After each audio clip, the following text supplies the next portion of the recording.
نحمده ونستعينه ونستغفره ونؤمن به ونتوكل عليه ونعوذ بالله من شرور أنفسنا ومن سيئات أعمالنا من يهده الله فلا مضل له ومن يضلله فلا هادي له وأشهد أن لا إله إلا الله وحده لا شريك له وأشهد أن سيدنا ونبينا ومولانا محمدا عبده ورسوله صلى الله تعالى عليه وعلى آله وأصحابه وبارك وسلم تسليما كثيرا كثيرا.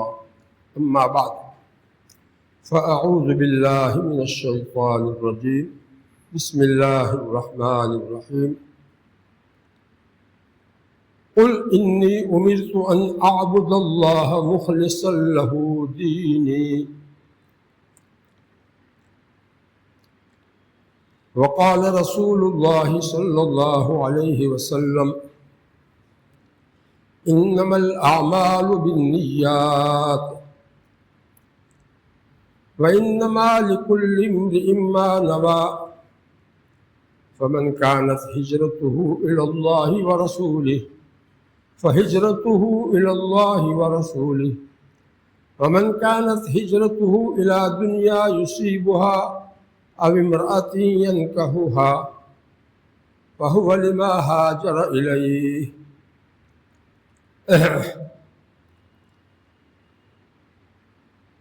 قابل احترام علماء کرام اور میرے پیارے ایمانی بھائیوں،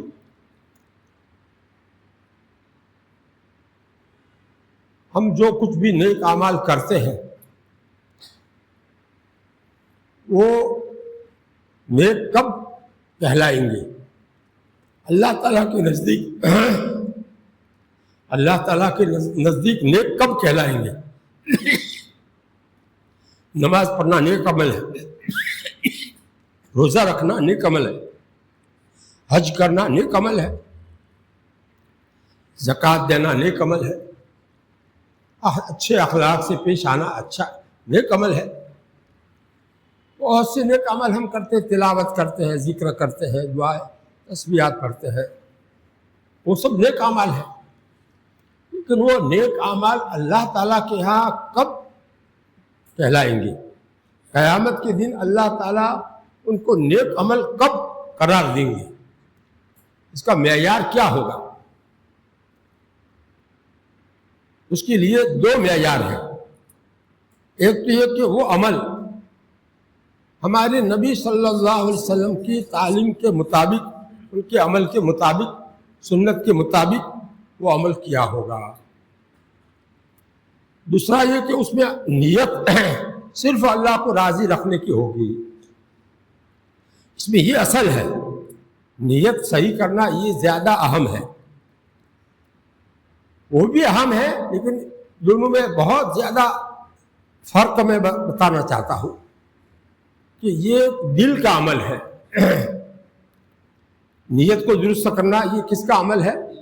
دل کا عمل ہے، اور دل انسان کے بدن میں سب سے زیادہ اہم عضو ہے۔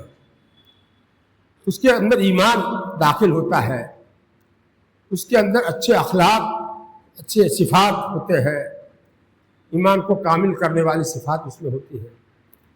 اور دل جب خراب ہوتا ہے اس میں گندگیاں آ جاتی ہے، حسد، تکبر، عجب، غصہ، دنیا کی محبت، مال کی محبت، تو یہ دل خراب ہو جاتا ہے۔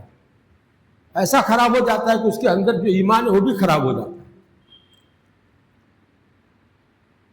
ریاکاری کی بیماری دل کے اندر ہے، یہ گندگی دل میں ہوتی ہے، اس کی وجہ سے حج بھی خراب، نماز بھی خراب، اور روزے بھی خراب، سب اللہ تعالیٰ کی نظر میں خراب ہو جاتے ہیں۔ کس وجہ سے؟ کہ اس کی نیت صرف اللہ کو راضی کرنے کی نہیں ہے، اخلاص کی نیت نہیں ہے، لوگوں کو دکھانے کی نیت ہے، لوگ مجھے اچھا سمجھے، یہ اس کا جذبہ ہے۔ تو قیامت کے دن اللہ تعالیٰ انسانوں کے اعمال کو ان کی نیتوں کے ساتھ مقابلہ کر کے فیصلہ کریں گے کہ اس میں نیت کیا تھی۔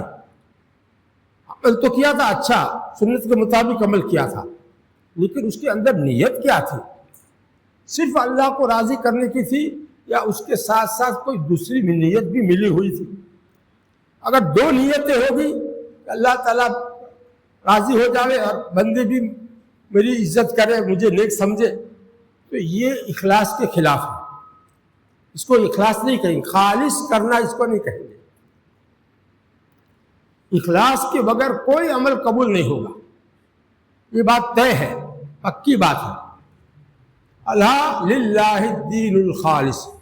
کان کھول کر سنو، اللہ تعالیٰ فرماتے ہیں کہ الخالص اطاعت کرنا، صرف اللہ کو راضی کرنے کی نیت سے نیک عمل کرنا، یہ اللہ تعالیٰ کا حق ہے ہمارے اوپر.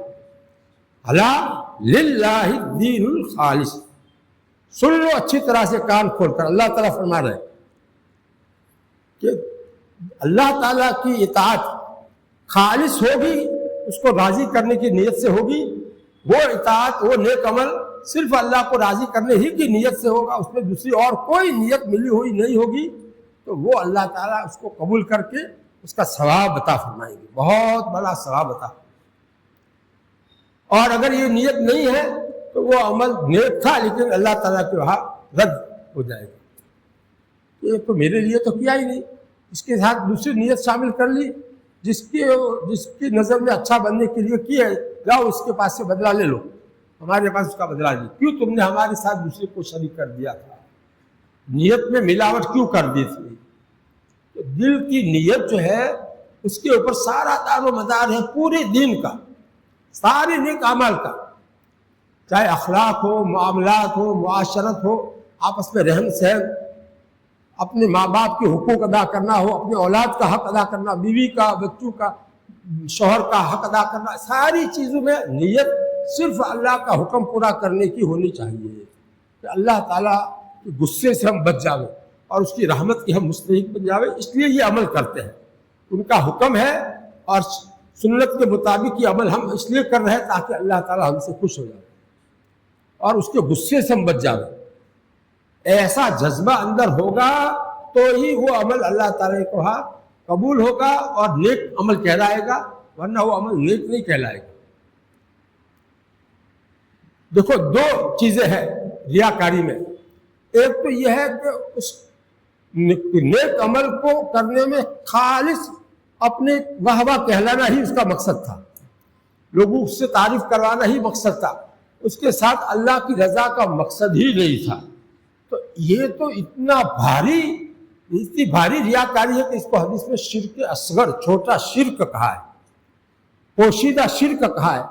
اور اس کی سزا حدیث میں کیا بیان کی ہے کہ دوزخ میں سب سے پہلے جن لوگوں کو ڈالا جائے گا وہ ریاکار شہید، ریاکار جو ہے اللہ کے راستے میں اپنی جان کی قربانی دی تھی، اس نے اتنا اونچا عمل کیا تھا لیکن اس میں نیت اپنی تعریف کرانے کی تھی، اپنی نیت جو ہے صرف اللہ لوگوں کی نظر میں اچھا بننا تھا. ایک ہی نیت تھی، خراب ہی نیت تھی.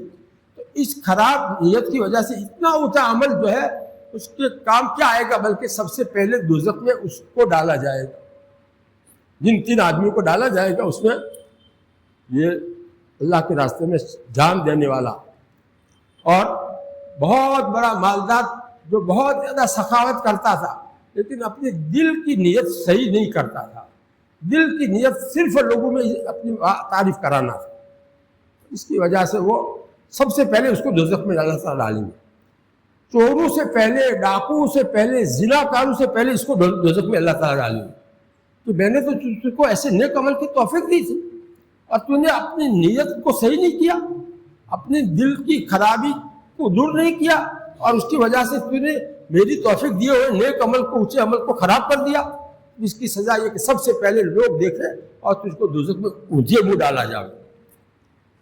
اور تیسرا، جو عالم جس نے زندگی پر دین کی خدمت علم کے ذریعے سے کی ہوگی، پڑھنے پڑھانے کے ذریعے سے خدمت کی ہوگی، کسی بھی طرح سے بیان وغیرہ کے ذریعے سے خدمت کی ہوگی، لیکن اس کی نیت صرف اور صرف لوگوں میں اپنی عزت کا سکہ بچھانا ہوگا، تو ایسے عالم کو بھی سب سے پہلے دوزخ میں اللہ تعالیٰ اونچے منہ ڈالیں گے. یہ تینوں آدمیوں کو سب سے پہلے ڈالیں گے. کیوں؟ اخلاص نہیں تھا، اس میں ریاکاری تھی،